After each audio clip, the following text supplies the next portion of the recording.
All right, everybody, we're going to be reading Chapter 5 of Harry Potter today, and it's called Diagon Alley. And there's a cool picture of our friend that we met called Hagrid. Looks like he's sleeping on a couch. Diagon Alley. This is a good chapter. This is when things really start picking up and getting kind of magical. So here we go. Harry woke early the next morning. Although he could tell it was daylight, he kept his eyes shut tight.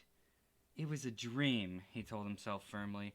I dreamed a giant called Hagrid came to tell me I was going to school for wizards. When I open my eyes, I'll be at home in my cupboard. There was suddenly a loud tapping noise.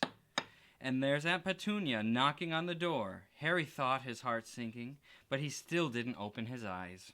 It had been such a good dream. Tap, tap, tap. All right, Harry mumbled. I'm getting up. He sat up and Hagrid's heavy coat fell off him.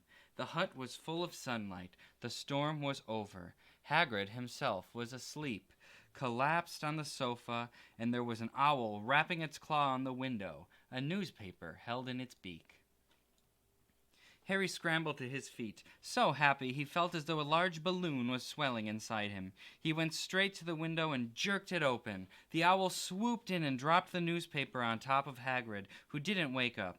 The owl then fluttered back to the floor and began to attack Hagrid's coat. Don't do that! Harry tried to wave the owl out of the way, but it snapped its beak fiercely at him and carried on, savaging the coat. Hagrid, said Harry loudly, there's an owl! Pay him, Hagrid grunted into the sofa. What? He wants payin' for delivering the paper. Look in the pockets. Hagrid's coat seemed to be made of nothing but pockets. Bunches of keys, slug pellets, balls of string, mint humbugs, tea bags. Finally, Harry pulled out a handful of strange-looking coins. Give him 5 newts, said Hagrid sleepily. Newts? The little bronze ones. Harry counted out 5 little bronze coins, and the owl held out its legs so he could put the money in a smaller leather pouch tied to it. Then it flew off through the open window. Hagrid yawned loudly, sat up and stretched. Best be off, Harry. Lots to do today. Gotta get up to London and buy all your stuff for school. Harry was turning over the wizard coins and looking at them. He had just thought of something which made him feel as though the happy balloon inside him had got a puncture. Hagrid? Said Hagrid, who was pulling on his huge boots. I haven't got any money. You heard Uncle Vernon last night. He won't pay for me to go learn magic. Don't worry about that, said Hagrid, standing up and scratching his head. Do you think your parents didn't leave you anything? But if their house was destroyed, they didn't keep their gold in their house, boy. Nah, first stop for us is Gringotts Wizard Bank. Have a sausage. They're not bad cold, and I wouldn't say no to a bit of your birthday cake, neither. Wizards have banks? Just got the one, Gringotts, run by goblins.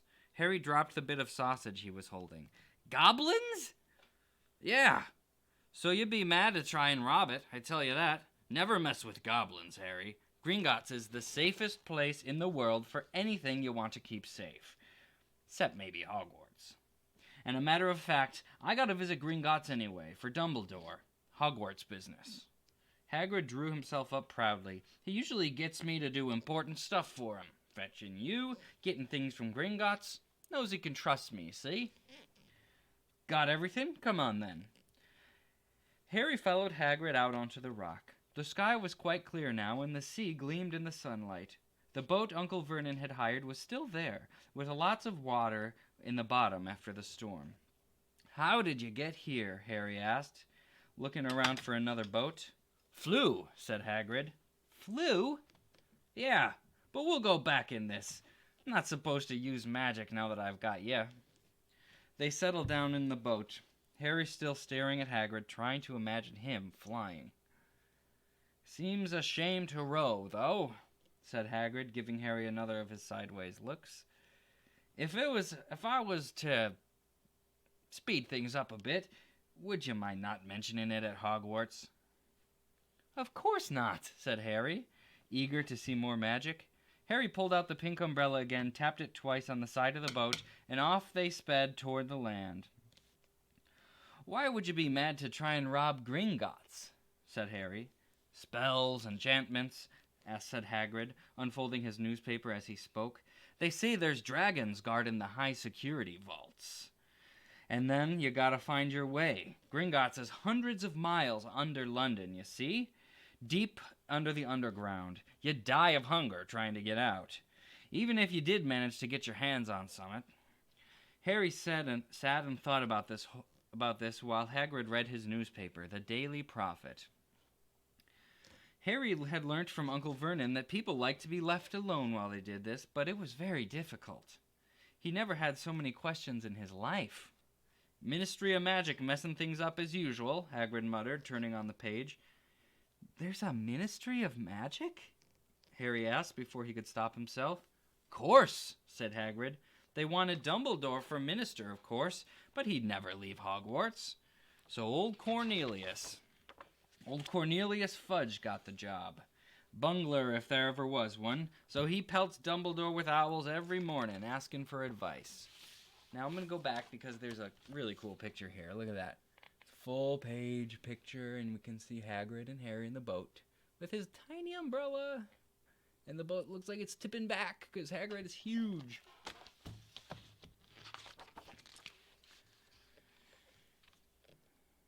But what does a Ministry of Magic do? Well, their main job is to keep it from the muggles that there's still witches and wizards up and down the country. Why? Why? Blimey, Harry, everyone would be wanting magic solutions to their problems. Nah, we're best left alone. At this moment, the boat bumped gently into the harbor wall. Hagrid folded up his newspaper, and they clambered up the stone steps onto the street. Passers-by stared a lot at Hagrid as they walked through the little town to the station. Harry couldn't blame them. Not only was Hagrid twice as tall as anyone else, he kept pointing at perfectly ordinary things like parking meters and saying loudly, "See that, Harry? Things these muggles dream up, hey?" Hagrid, said Harry, panting a bit as he tried to keep up. "Did you say there are dragons at Gringotts?" "Well, so they say," said Hagrid. "Crikey, I'd like a dragon." "You'd like one?" "Wanted one ever since I was a kid." Here we go. They had reached the station. There was a train to London in 5 minutes' time. Hagrid, who didn't understand muggle money, as he called it, gave the notes to Harry so he could buy their tickets. People started to move. People stared more than ever on the train. Hagrid took up 2 seats and sat knitting what looked like a canary yellow circus tent. "Still got your letter, Harry?" he asked as he counted stitches. Harry took the parchment envelope out of his pocket. "Good," said Hagrid. "There's a list there of everything you need." Harry unfolded a second piece of paper he hadn't noticed the night before and read, "Hogwarts, School of Witchcraft and Wizardry. Uniform. First 3-year students will require 1. 3 sets of plain work robes, black." Speaking of which, 2. 1 plain pointed hat for day wear. Oh, speaking of pointed hats.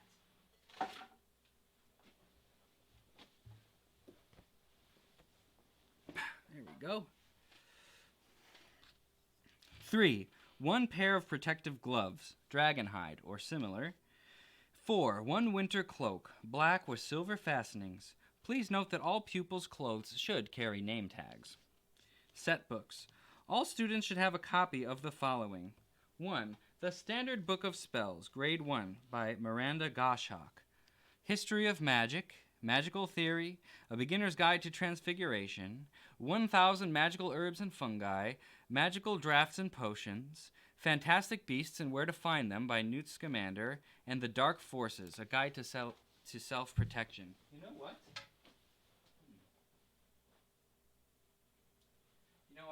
I actually have a few of those books. Ooh, goodness. I actually have a few of those books, and maybe I will read some of them to you someday. That would be fun. All right. Other equipment. 1 wand, 1 cauldron, 1 set of crystal files, 1 telescope, and 1 set of brass scales. Students may also bring an owl or a cat or a toad. parents are reminded that the first years are not allowed to bring their own broomsticks. That is in capital letters. Can we buy all this in London? Harry wondered aloud. If you knew where to go, said Hagrid. Harry had never been to London before, although Hagrid seemed to know where he was going. He was obviously not used to getting there in an ordinary way. He got stuck in the ticket barrier on the underground and complained loudly that the seats were too small and the trains too slow. I don't know how the Muggles manage without magic, he said. And they climbed a broken-down escalator which led up to a bustling road filled with shops. Hagrid was so huge that he parted the crowd easily. All Harry had to do was keep close behind him. They passed bookshops and music stores, hamburger bars, and cinemas, but nowhere that looked as if it would sell a magic wand. This was just an ordinary street full of ordinary people. Could there really be piles of wizard gold buried miles beneath them? Were there really shops that sold spellbooks and broomsticks? Might this not all just be some huge joke that the Dursleys had cooked up? If Harry hadn't known the Dursleys had no sense of humor, he might have thought so. Yet somehow, even though everything Hagrid had told him so far was unbelievable, Harry couldn't help but trust him. This is it, said Hagrid, coming to a halt. The Leaky Cauldron. It's a famous place. It was a tiny, grubby-looking pub. If Hagrid hadn't pointed it out, Harry wouldn't have noticed it was there. The people hurrying by didn't glance at it. Their eyes slid from the big bookshops on one side to the record shop on the other, as if they couldn't see the Leaky Cauldron at all. In fact, Harry had the most peculiar feeling that only he and Hagrid could see it. Before he could mention this, Hagrid had steered him inside. For a famous place, it was very dark and shabby. A few old women were sitting in a corner drinking tiny glasses of sherry. Excuse me. One of them was smoking a long pipe. A little man in a top hat was talking to the old barman, who was quite bald and looked like a gummy walnut.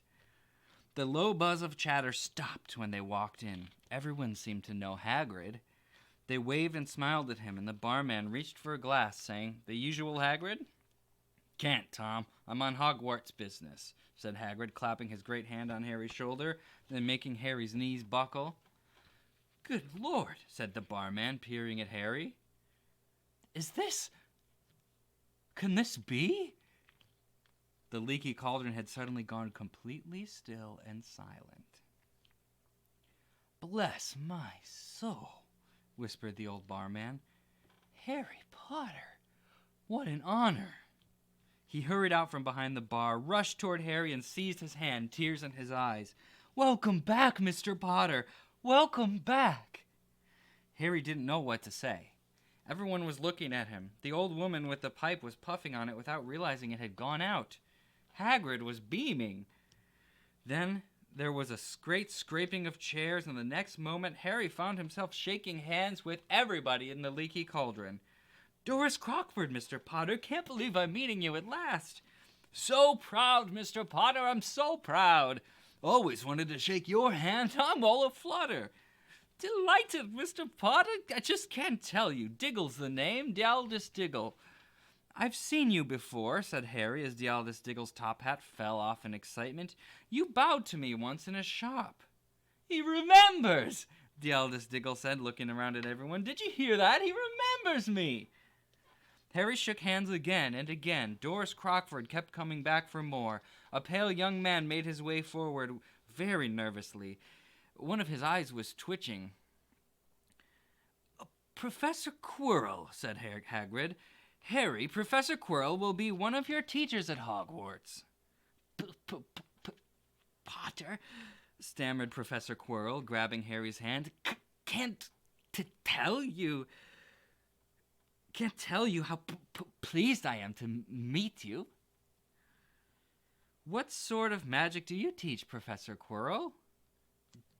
"Defense against the dark arts," muttered Professor Quirrell, as though he'd rather not think about it. "Not that you'd need it, Mr. Potter." He laughed nervously. "You'll be getting all your equipment, I suppose. I've got to pick up a book on vampires myself." He looked terrified at the very thought. but the others wouldn't let Professor Quirrell keep Harry to himself. It took almost 10 minutes to get away from them at last. Hagrid managed to make himself heard over the babble. Must get on, lots to buy. Come on, Harry. Doris Crockford shook Harry's hand one last time, and Hagrid led them through the bar into a small walled courtyard where there was nothing but a dustbin and a few weeds. Hagrid grinned at Harry. Told ya, didn't I? Told ya you was famous? Even Professor Quirrell was trembling to meet ya, mind you. He's usually trembling. Is he always that nervous? Oh, yeah, poor bloke. Brilliant mind. He was fine when he was studying out of books, and then he took a year off to get some first-hand experience. They say he met vampires in the Black Forest, and there was a nasty bit of trouble with an old hag. Never been the same since.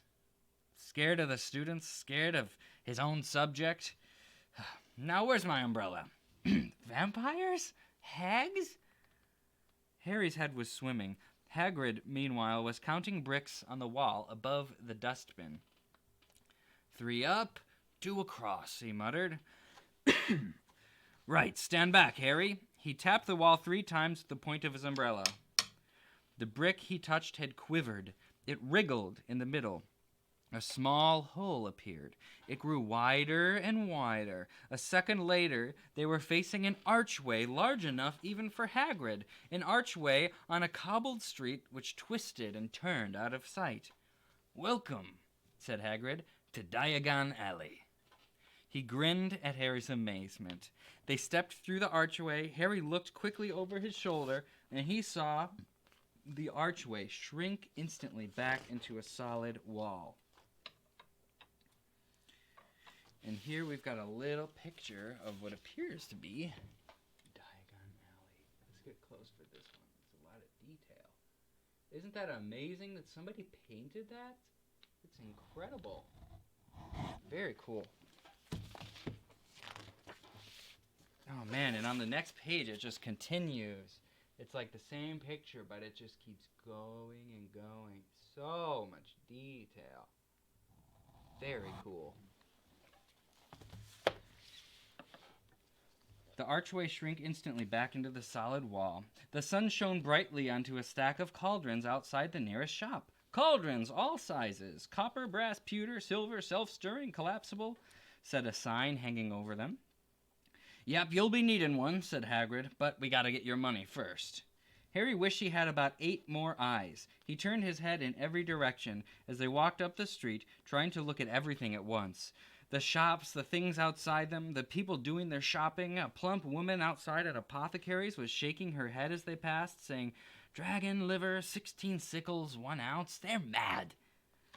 A low, soft hooting came from a dark shop with a sign that said, Ilops Owl Emporium, tawny, screech barn, brown and snowy. Several boys of about Harry's age had their noses pressed against the window, with broomsticks in it. Look, Harry overheard one of them say, it's the new Nimbus 2000, fastest ever. They were shops selling robes, shops selling telescopes and strange silver instruments Harry had never seen before, windows stacked with barrels of bat spleens and eel's eyes, tottering piles of spellbooks, quilts and rolls of parchment, potion bottles, globes of the moon. Gringotts, said Hagrid. They had reached a white building which towered over the other shops. Standing beside its burnished bronze doors, wearing a uniform of scarlet and gold, was... Yep, that's a goblin, said Hagrid quietly as they walked up the white stone steps toward him. The goblin was about a head shorter than Harry. He had a swarthy, clever face, pointed beard, and, Harry noticed, very long fingers and feet. He walked inside. They were facing a second pair of doors, silver this time, with words engraved upon them. Enter, stranger, but take heed of what awaits the sin and greed. For those who take but do not earn must pay most dearly in their turn. So if you seek beneath our floors a treasure that was never yours, thief, you have been warned, beware of finding more than treasure there. Like I said, you'd be mad to try and rob it, said Hagrid. A pair of goblins bowed them through the silver doors, and they were in a vast marble hall. About 100 more goblins were sitting on high stools behind a long counter, scribbling in large ledgers, weighing coins on brass scales, examining precious stones through their eyeglasses. There were too many doors to count leading off the hall, and yet more goblins were showing people in and out of these. Hagrid and Harry made for the counter, and we do have a picture of a goblin. Cool. Looking at a gem. Very cool. "Morning," said Hagrid to a free goblin. "We've come to take some money out of Mr. Harry Potter's safe." "You have his key, sir." "Got it somewhere," said Hagrid, and he started emptying his pockets onto the counter, scattering handfuls of moldy dog biscuits over the goblin's book of numbers. The goblin wrinkled his nose. Harry watched the goblin on the right, weighing a pile of rubies, as big as a glowing coals. "Got it," said Hagrid at last, holding up a tiny golden key. The goblin looked closer. "That seems to be in order. And I've also got a letter here from Professor Dumbledore," said Hagrid importantly, throwing out his chest. "It's about the you-know-what in Vault 713.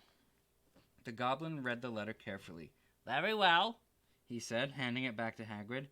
"I will have someone take you down to both vaults. Griphook!" Griphook was yet another goblin. Once Hagrid had crammed all the dog biscuits back into his pockets, he and Harry followed Griphook toward one of the doors leading down the hall. "What's the you-know-what in Vault 713? Harry asked. "Can't tell you that," said Hagrid mysteriously. "Very secret. Hogwarts business. Dumbledore's trusted me. More'n my job's worth to tell you that." Griphook held the door open for them. Harry, who had expected more marble, was surprised. There were a narrow stone passageway lit with flaming torches. It sloped steeply downwards, and there was little railway tracks on the floor. Griphook whistled, and a small cart came hurtling up the tracks toward them. They climbed in, Hagrid with some difficulty, and they were off. At first they just hurtled through a maze of twisting passages. Harry tried to remember left, right, left, middle, fork, right, left, but it was impossible. The rattling cart seemed to know its own way, because Griphook wasn't steering. Harry's eyes stung as the cold air rushed past them, but he kept them wide open. Once he thought he saw a burst of fire at the end of the passage and twisted around to see if it was a dragon, but too late. They plunged even deeper, passing an underground lake where huge stalactites and stalagmites grew up from the ceiling floor. "I never know," Harry called to Hagrid over the noise of the cart. "What's the difference between a stalactite and a stalagmite?" "Stalagmite's got an M in it," said Hagrid. "And don't ask me questions just now. I think I'm going to be sick." He did look very green, and when the cart stopped at last behind a small door in the passage wall, Hagrid got out and had to lean against the wall to stop his knees trembling. Griphook unlocked the door. A lot of green smoke came billowing out as it cleared. Harry gasped. Inside were mounds of gold coins, columns of silver, heaps of little brown newts. "All yours," said Hagrid. All Harry's. It was incredible. The Dursleys couldn't have known about this, or they've had it from him faster than blinking. How often had they complained how much Harry cost them to keep? All the time there'd been a small fortune belonging to him buried underneath London.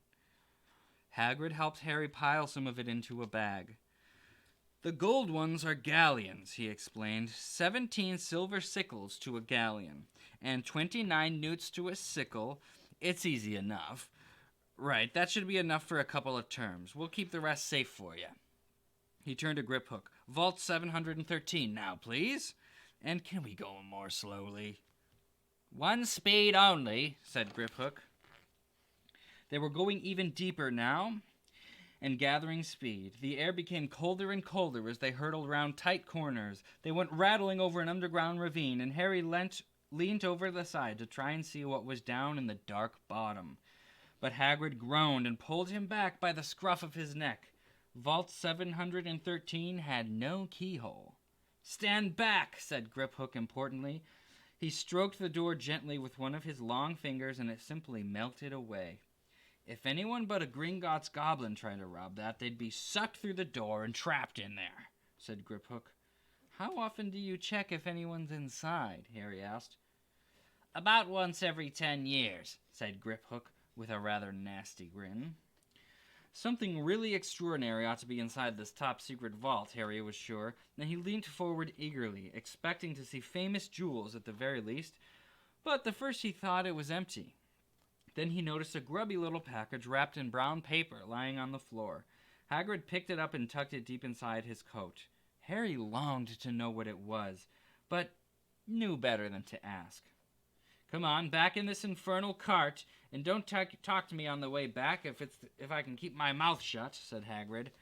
One wild cart ride later, they stood blinking in the sunlight outside Gringotts. Harry didn't know where to run first now that he had a bag full of money. He didn't have to know how many galleons there were to a pound to know that he was holding more money than he'd had in his entire life.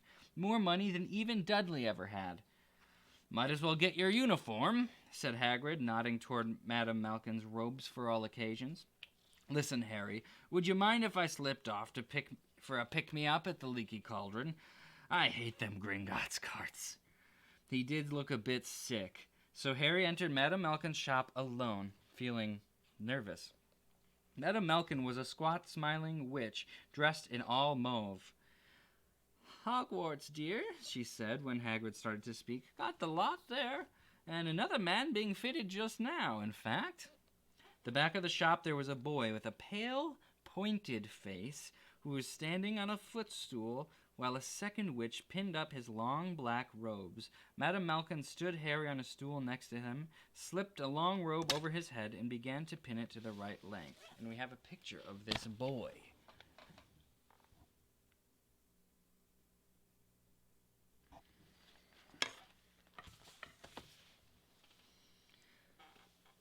Hello, said the boy. Hogwarts, too?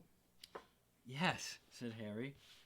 My father's next door, buying my books, and mother's up the street looking at wands, said the boy. He had a bored, drawling voice. Then I'm going to drag them off to look at racing brooms. I don't see why first years can't have their own. I think I'll bully father into getting me one, and I'll smuggle it in somehow. Harry was strongly reminded of Dudley. Have you got your own broom? The boy went on. No, said Harry. Play Quidditch at all? No, Harry said again, wondering what on earth Quidditch could be. I do. Father says it's a crime if I'm not picked to play for my house, and I must say I agree. Know what house you'll be in yet? No, said Harry, feeling more stupid by the minute. Well, no one really knows until they've got there, do they?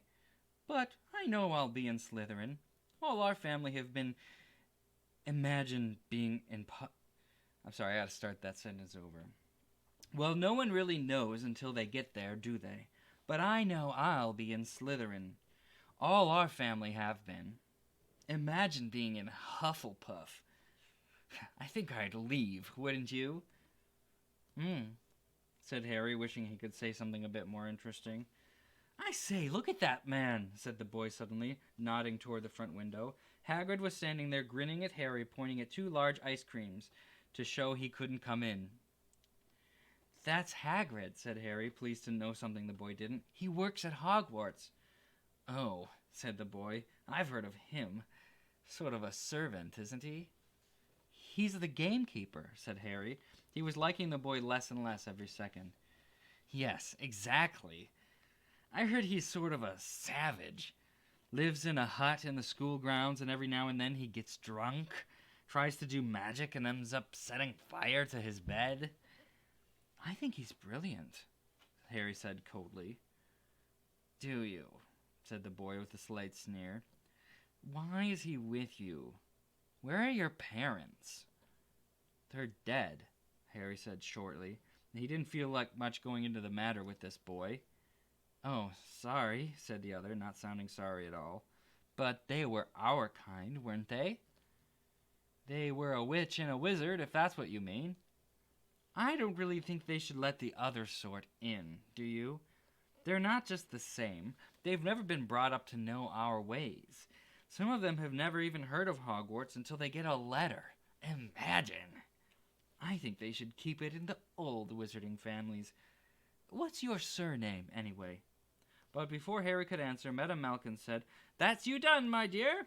And Harry, not sorry for an excuse to stop talking to the boy, hopped down from the footstool. "Well, I'll see you at Hogwarts, I suppose," said the drawling boy. Harry was rather quiet as he ate the ice cream Hagrid had bought him. Chocolate and raspberry with chopped nuts. "What's up?" said Hagrid. "Nothing," Harry lied. They stopped to buy some parchment and quills. Harry cheered up a bit when he found a bottle of ink that changed color as you wrote. When they had left the shops, he said, "Hagrid, what's Quidditch?" "Blimey, Harry, I keep forgetting how little you know. You not knowing about Quidditch?" "Don't make me feel worse," said Harry. He told Hagrid about the pale boy and Madame Malkin's.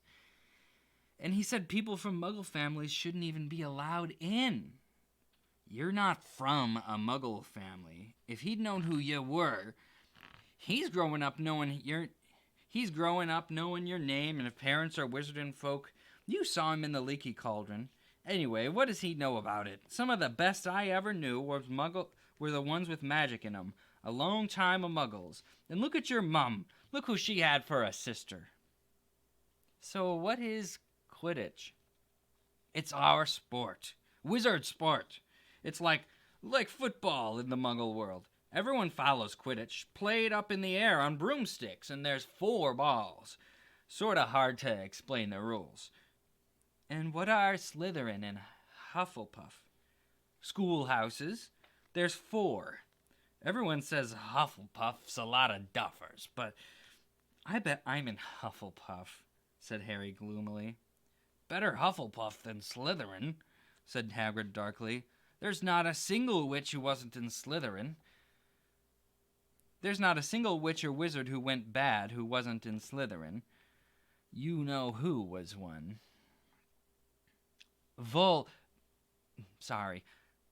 You know who was at Hogwarts?" "Years ago." "Years and years ago," said Hagrid. They bought Harry's school books in a shop called Flourish and Blots, where their shelves were stacked to the ceiling with books as large as paving stones bound in leather. Books the size of postage stamps were in covers of silk. Books full of peculiar symbols, and a few books with nothing in them at all. Even Dudley, who had never read anything, would have been wild to get his hands on some of these. Hagrid almost had to drag Harry away from curses and counter-curses. "Bewitch your friends and befuddle your enemies with the largest revenges, hair loss, jelly legs, tongue-tying, and much, much more," by Professor Vindictus Viridian. "I was trying to find out how to curse Dudley." "I'm not saying that's not a good idea, but you're not to use magic in the Muggle world, except in very special circumstances," said Hagrid. "And anyway, you couldn't work any of them curses yet. You need a lot more study before you get to that level." Hagrid wouldn't let Harry buy a solid gold cauldron either. It says pewter on your list. But they got a nice set of scales for weighing potion ingredients, and collapsible brass telescope, and then they visited the apothecary's, which was fascinating enough to make up for its horrible smell. A mixture of bad eggs and rotted cabbages. Barrels of slimy stuff stood on the floor. Jars of herbs, dried roots, and bright powders lined the walls. Bundles of feathers, strings, and fangs, and snarled claws hung from the ceiling. While Hagrid asked the man behind the counter for simply some of the basic potion ingredients for Harry, Harry himself examined silver unicorn horns at 21 galleons each, and minuscule, glittery black beetle eyes, 5 newts a scoop. Outside the apothecary, Hagrid checked Harry's list again. "Just your wand left. Oh, yeah, and I still haven't gotten you a birthday present." Harry felt himself go red. "You don't have to." "I know I don't have to. Tell you what, I'll get your animal." "Not a toad. Toads went out of fashion years ago. You'd be laughed at. And I don't like cats. They make me sneeze. I'll get you an owl. All the kids want owls. They're dead useful. Carry your post and everything." 20 minutes later, they left the Iolop's Owl Emporium, which had been dark and full of rustling, flickering, jewel-bright eyes. Harry now carried a large cage which held a beautiful, snowy owl, fast asleep with her head under her wing. He couldn't stop stammering his thanks, sounding just like Professor Quirrell. Don't mention it, Hagrid said gruffly. Don't expect you got a lot of presents from the Dursleys. Just Ollivanders left now. Only place for wands. Ollivanders, and you've got to have the best wand. A magic wand. This was what Harry had been really looking forward to. The last shop was narrow and shabby. Peeling gold letters over the door read, Ollivanders, makers of fine wands since 382 BC. A single wand lay faded on a faded purple cushion in the dusty window. A tinkling bell rang somewhere in the depths of the shop as they stepped inside. It was a tiny place, empty except for a single spindly chair which Hagrid sat on to wait. Harry felt strangely as though he had entered a very strict library. He swallowed a lot of new questions which had just occurred to him, and he looked instead at the thousands of narrow boxes piled neatly right up to the ceiling. For some reason, the back of his neck prickled. The very dust and silence in here seemed to tingle with some secret magic. "Good afternoon," said a soft voice. Harry jumped. Hagrid must have jumped too, because there was a loud crunching noise, and he got off the spindly chair quickly. An old man was standing before them with wide, pale eyes shining like moons through the gloom of the shop. "Hello," said Harry awkwardly. "Ah, yes," said the man. Yes, I thought I'd be seeing you soon. Harry Potter." It wasn't a question. "You have your mother's eyes. It seems only yesterday she was in here herself, buying her first wand. 10 1/4 inches long, swishy, made of willow. Nice wand for charm work." Mr. Ollivander moved closer to Harry. Harry wished he would blink. Those silvery eyes were a bit creepy. "Your father, on the other hand, favored a mahogany wand, 11 inches, pliable, a little more power and excellence for transfiguration. Well, I say your father favored it. It's really the wand that chooses the wizard, of course." Mr. Ollivander had come so close that he and Harry were almost nose to nose. Harry could see himself reflected in his misty eyes. "And that's where—" Mr. Ollivander touched the lightning scar on Harry's forehead with a long white finger. "I'm sorry to say I sold the wand that did it," he said softly. 13 1/2 inches. Powerful wand. Very powerful. And in the wrong hands. Well, if I'd known what that wand was going out into the world to do... Harry shook his head. To Harry's relief, he spotted Hagrid. Rubius, Hagrid! How nice to see you again. Oak, 16 inches. Rather bendy, wasn't it?" "It was, sir, yes." "Good wand, that one. But I suppose they snapped it in half when you got it expelled," said Mr. Oliver, suddenly stern. Yes, they did, yes," said Hagrid, shuffling his feet. "I've still got the pieces, though," he added brightly. "But you didn't use them," said Mr. Ollivander sharply. "Oh, no, sir," said Hagrid quickly. Harry noticed he gripped his pink umbrella tightly as he spoke. Said Mr. Ollivander, giving Hagrid a piercing look. "Well, now, Mr. Potter, let me see." He pulled a long tape measure with silver marking out of his pocket. "Which is your wand arm?" Well, I'm right-handed," said Harry. "Hold out your arm. That's it." He measured Harry from shoulder to finger, then wrist to elbow, shoulder to floor, knee to armpit, and around his head. And as he measured, he said, "Every Ollivander wand has a core of a powerful magical substance, Mr. Potter. We use unicorn hairs, phoenix tails, feathers of the heartstrings of dragons. No two Ollivander wands are just the same, as no two unicorns, or dragons, or phoenixes are quite the same.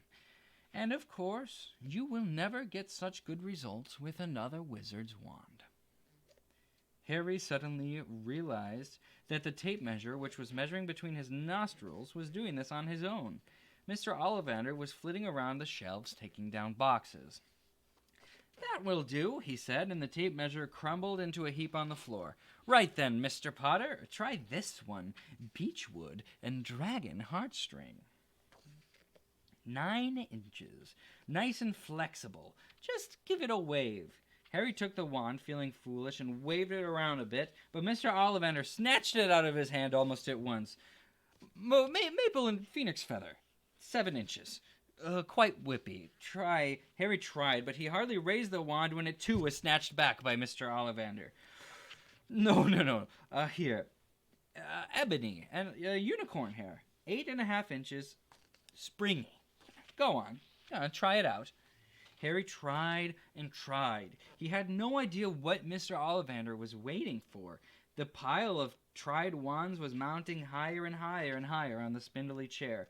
But the more wands Mr. Ollivander pulled out from the shelves, the happier he seemed to become. "Tricky customer, eh? Not to worry, we'll find the perfect match in here somewhere. I wonder now. Yes, why not? Unusual combination. Holly and phoenix feather. 11 inches, nice and supple." Harry took the wand. He felt a sudden warmth in his fingers. He raised the wand above his head and brought it swishing down through the dusty air, and a stream of red and gold sparks shot from the end like a firework, throwing dancing spots of light onto the walls.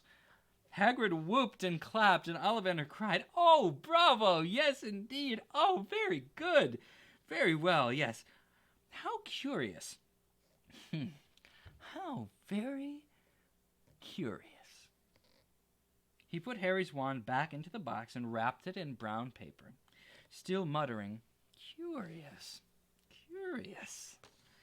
"Sorry," said Harry, "but what's curious?" Mr. Ollivander fixed Harry with his pale stare.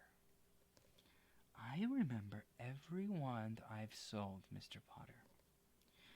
Every single wand. It so happens that the phoenix feather, whose tail is in your wand, gave another feather. Just one other feather. It is very curious indeed that you should be destined for this wand when its brother gave you that scar." Harry swallowed. "Yes, 13.5 inches. Curious indeed how these things happen. I think we must expect great things from you, Mr. Potter. After all, he who must not be named did great things. Terrible, yes, but great." Harry shivered. He wasn't sure he liked Mr. Ollivander too much. He paid 7 gold galleons for his wand, and Mr. Ollivander bowed them out of his shop. The late afternoon sun hung low in the sky, and Harry and Hagrid made their way back down Diagon Alley, back through the wall, back through the leaky cauldron, now empty. Harry didn't speak at all as they walked down the road. He didn't even notice how much people were gawping at them on the underground, laden as they were with their funny-shaped packages, with the sleeping snowy owl on Harry's lap. Up another escalator, out into Paddington Station. Harry only realized where they were when Hagrid tapped him on the shoulder. "Got time for a bite to eat before your train leaves?" he said. He bought Harry a hamburger, and they sat down on plastic seats to eat them. Harry kept looking around. Everything seemed so strange somehow. "You all right, Harry? You're very quiet," said Hagrid. Harry wasn't sure he could explain. He just had the best birthday of his life, and yet he chewed on his hamburger trying to find the words. "Everyone thinks I'm special," he said at last. "All those people in the leaky cauldron, Professor Quirrell, Mr. Ollivander, but I don't know anything about magic at all. How can they expect great things? I'm famous, and I can't even remember what I'm famous for. I don't know what happened when the night my parents died." Hagrid leaned across the table. Behind the wild beard and eyebrows, he wore a very kind smile. "Don't you worry, Harry. You'll learn fast enough. Everyone starts at the beginning of Hogwarts. You'll just be fine. Just be yourself." I know it's hard. You're being singled out, and that's always hard. But you'll have a great time at Hogwarts. I did, still do. As a matter of fact, Hagrid helped Harry onto the train that would take them back to the Dursleys, then handed him an envelope. Your ticket for Hogwarts, he said. 1st of September, King's Cross. It's all on your ticket. Any problems with the Dursleys, send me a letter with your owl. She'll know where to find me. See you soon, Harry. The train pulled out of the station. Harry wanted to watch Hagrid until he was out of sight. He rose in his seat and pressed his nose against the window. But he blinked, and Hagrid was gone. That is the end of the chapter. Wow, that was a lot. I feel like we just got thrown into a magical world. So I wonder what kind of questions we have. Ooh, here's a question. What's the deal with Ollivander, the guy who sold Harry the wand? What do you think about him? Do you think he's a good guy or a bad guy? Harry doesn't seem too sure. Here's another question. Who was that kid that he met in the shop? And what was his problem?